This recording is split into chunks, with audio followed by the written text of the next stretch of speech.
2009년 1월 29일 호주 멜버른의 웨스트 게이트 브리지 다리 위는 따뜻하고 전형적인 1월 아침이었습니다. 출근 시간을 누비는 차들 사이에서 아서는 차마 입에 담기 힘든 끔찍한 계획을 세우고 있었습니다. 누구보다 딸인 다르시를 지켜야 하는 아버지인 아서가 다리 위에서 아이를 던진 것입니다. 아서의 사건은 한 가족의 파멸을 넘어 호주 사회 전체에 깊은 상처를 남겼죠. 우선 아서가 누구인지 그의 배경을 알아보겠습니다. 아서는 1972년 호주 멜버른에서 약 65km 떨어진 교외인 질롱에서 태어났습니다.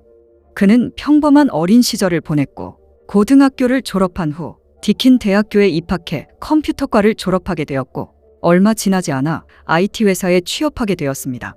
1998년 당시 26세인 아서는 미래의 아내가 될 페타를 만났습니다. 두 사람은 곧 시내 중심가의 아파트에서 동거를 이어갔고 1년 후인 1999년 새해 전날 결혼식을 올렸습니다. 결혼 후 몇 주 만에 아서와 페타는 런던으로 이사했고 아서는 그곳 IT 업계에서 고소득 일자리를 얻을 수 있었죠. 아서와 페타는 2002년 2월 1일 첫째 아들인 벤자민을 낳았고 2004년 2월 11일에 딸 다르시, 마지막으로 2006년 2월 24일에 막내 아들 조나단을 낳았습니다. 그는 아이들에게 다정한 아버지였으며 다르시를 위해 발레를 가리키기도 했습니다. 그렇게 부부는 한때 세 자녀와 함께 평범한 가정을 꾸리고 있었습니다.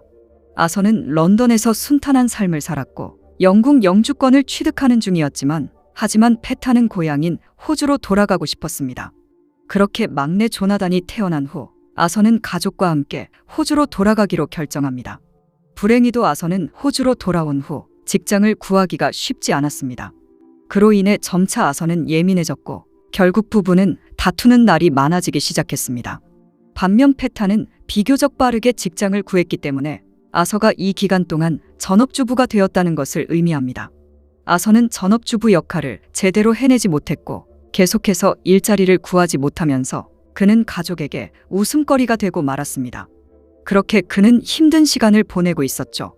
그의 말 아서는 마침내 일자리를 찾았지만 그의 분노, 극심한 감정 기복과 변덕스러움으로 인해 이미 페타와의 관계는 거의 망가진 상태였습니다. 2007년 초 페타는 더 이상 참을 수 없어 아서에게 이혼을 요구했지만 그러나 아서는 아내의 결정을 받아들이지 않았습니다. 결정적인 파경의 원인은 아서의 잦은 거짓말과 예측 불가능한 행동이었고 페타는 아이들을 보호하기 위해 고통스러운 결정을 내린 것입니다. 그렇게 부부는 이혼 절차에 들어가게 되었죠. 이 과정에서 가장 첨예하게 대립했던 부분은 단연 양육권 문제였습니다. 페타는 아서에게서 문제를 해결해보고 싶었지만 아서는 아내의 말을 듣지 않고 당시 1살밖에 되지 않은 어린 조나단을 붙잡고는 넘겨주지 않았습니다. 결국 두 사람은 격하게 말다툼을 이어갔고 그때 아서는 조나단에게 소리를 지르며 아이를 깨물고 말았습니다. 그곳에 페타의 어머니도 있었고 페타의 어머니가 두 사람을 말려 조나단은 무사히 페타의 품으로 돌아갈 수 있었습니다. 그렇게 경찰까지 출동하게 되었고 아서는 페타에게 이제 조나단에게 해를 끼치지 않겠다고 단호하게 말하며 용서를 구했습니다. 그 전에 아서는 물리적으로 폭력적인 행동을 보인 적이 없었기 때문에 페타는 그의 말을 믿었습니다.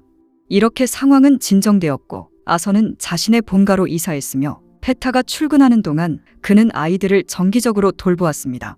2008년 6월에 이혼이 확정되었지만 하지만 아서는 이를 받아들이기를 거부하고 계속해서 결혼 반지를 끼고 다녔습니다. 이혼이 확정되자 아서는 페타에게 8월에 영국으로 돌아갈 것이라고 말했습니다. 그는 영국 영주권 취득을 마무리하고 싶었기 때문입니다. 영국으로 돌아온 아서의 상황은 순조롭지 않았습니다. 끝내 그는 영주권을 취득할 수 없었고 2008년 말 이전보다 더 우울해진 그는 호주로 돌아와 공동 양육권을 이어갈 수 있을 거라고 기대했습니다. 하지만 이때 페타는 변호사를 통해 아이들의 양육권을 주장하기 시작했죠. 아서는 호주에 돌아와 이 사실을 알게 되었고 격분하여 즉시 법률 자문을 구했습니다. 이전에 아서가 조나단을 해코지한 사실 때문에 그에게 양육권이 돌아갈 확률은 낮았습니다. 2009년 1월 27일 아이들의 양육권을 누가 가져갈 것인지에 대해 법원에서 심리가 열렸습니다. 법원은 이전에 심리학자에게 부부의 면담을 요구했었고 심리학자는 부부와 아이들을 면담하여 아이들에게 가장 좋은 것이 무엇인지 결정할 예정이었습니다. 약속은 2008년 12월 12일로 정해졌지만 아서는 약속 시간보다 늦게 나타났을 뿐만 아니라 심리학자의 말을 여러 번 끊었었습니다. 그렇게 법원은 페타에게 세 자녀 모두에 대한 양육권을 부여했고 아버지인 아서에게는 정기적인 면접 교섭권을 부여했습니다. 이는 페타가 아서보다 훨씬 더 아이들과 더 많은 시간을 보낼 수 있다는 것을 의미합니다. 아서는 법정에서 이제 모든 것을 잃었다며 계속해서 혼잣말을 이어갔었죠. 이틀간의 재판 기간 동안 아이들은 아서의 부모님과 함께 지냈습니다. 당시 벤자민은 6살, 다르시는 4살, 조나단은 2살이었습니다. 페타는 아이들이 아서의 부모님과 함께 있으니 안전하다고 판단해 그녀는 다음 날 아침 아서가 아이들을 데려다 주는 것으로 약속을 잡았습니다. 페타는 저녁 늦게 아서에게 전화를 걸어 아이들과 통화하고 싶다고 말했지만 아서는 내일 아침에 전화하라며 전화를 끊었습니다. 아서의 부모님에 따르면 그는 저녁 내내 몹시 흥분한 상태였고 판결에 불만을 보였다고 합니다. 다음 날 아침이 되었는데도 그는 전혀 나아지지 않았습니다. 그때 아서의 아버지는 그가 여전히 심란해하는 것을 알아차렸고 아버지는 아서에게 자신이 운전해 아이들을 데려다 주겠다고 제안했지만 그러나 아서는 아버지의 제안을 거절하며 새 아이와 함께 차에 올라탔습니다. 이제 아서는 페타에게 아이들을 데려다 주기 위해 90분의 운전을 시작합니다. 아서는 운전 중 먼저 여동생에게 전화를 걸어 자신이 지금 얼마나 스트레스를 받고 있는지 알렸고 그런 다음 오전 8시 9분 영국에 있는 친구 엘리자베스에게 전화를 걸어 아이들을 잃은 느낌에 대해 그녀에게 털어놓았습니다. 그는 아이들과 더 많은 시간을 보내기 위해 법정에서 계속 싸울 것이라고 말하며 전화를 끊었습니다. 아서는 웨스트 게이트 브리지에 합류하면서 생에서 최악이자 가장 끔찍한 결정을 내리고 말았습니다. 아서는 전화로 페타에게 간단히 이렇게 말했습니다. 아이들에게 마지막으로 작별 인사해 라고 말이죠. 그는 전화를 끊고 다리를 따라 가장 높은 지점까지 운전했는데 웨스트 게이트 브리지는 멜버른의 야라강을 가로지르는 거대한 다리입니다. 가장 높은 지점에 도착한 아서는 차를 세우고 비상등을 켠 후 차에서 내렸습니다. 이때 아이들은 아무것도 모른 채 신이 나서 웃고 떠들고 있었죠. 아서는 다르시에게 안전벨트를 풀라고 말했고 여느 아이처럼 다르시는 아빠의 말을 듣고 안전벨트를 풀은 후 두 팔을 벌려 아빠를 맞이했습니다. 이어 그는 다르시를 안아 올려 난간으로 데려갔습니다. 처음에 주변 운전자들은 아이가 멀미해서 아빠가 바람을 쐬어주려는 것이라고 생각했습니다. 그런데 아서는 다르시가 자신을 바라보도록 난간 위로 올려 아무런 망설임 없이 58m 아래 차가운 강물을 향해 던져버렸습니다. 아서는 침착하게 차로 돌아와 차를 몰고 그곳을 떠났습니다. 이 모든 일이 벌어지는데 걸린 시간은 불과 82초였습니다. 출근 시간이었기 때문에 많은 사람들이 목격했고 끔찍한 광경을 목격한 사람들은 충격과 공포에 휩싸여 비명을 지르며 즉시 경찰에 신고했습니다. 신고 전화가 폭주하는 동안 아서는 이미 그곳을 떠난 상태였죠. 조나단은 겨우 2살이었기에 6살 형 벤자민만큼 말을 하지 못했고 벤자민은 아빠에게 다르시가 수영을 못한다며 다시 돌아가자고 계속해서 말했습니다. 벤자민은 여동생에게 도움이 필요하다는 것을 분명히 알고 있었습니다. 벤자민은 계속해서 아빠에게 돌아가자고 말했고 아서는 다리 끝에 도착했을 때 실제로 멈췄지만 잠시였을 뿐이었습니다. 신고를 접수한 경찰관들은 믿을 수 없었고 그게 사실이 아니기를 바랐습니다. 처음에 경찰은 아이가 아니라 인형을 던졌을 것이라고 생각했었죠. 경찰이 그렇게 생각한 이유는 신고자들 모두 아이가 아서의 소나기에서 벗어나려고 애쓰지 않았다고 말했기 때문입니다. 경찰이 현장에 도착했고 안타깝게도 현실은 인형이 아니라 다르시였습니다. 아서가 다르시를 던진 지 15분이 지났지만 기적적으로 다르시는 아직 살아 있었습니다. 구급대원들은 신속하게 헬기를 이용해 아이를 병원으로 이송했습니다. 동시에 경찰은 목격자들의 신고를 통해 아서의 차량을 추적하기 시작합니다. 이 모든 일이 진행되는 동안 아서는 법원에 차를 세웠습니다. 하루 전 양육권 때문에 갔었던 그 법원이었습니다. 그는 차를 주차하고 벤자민과 조나단의 손을 잡고 법원 안으로 들어갑니다. 그가 마주친 첫 번째 사람은 법원 보안 요원이었습니다. 이 시점에 법원에 있는 사람 누구도 아서가 무슨 짓을 했는지 아무도 모르고 있었죠. 그는 보안 요원에게 아이들을 데려가라고 부탁했고 아이들이 그의 품에서 떨어지자마자 그는 통제할 수 없을 정도로 흐느끼기 시작했습니다.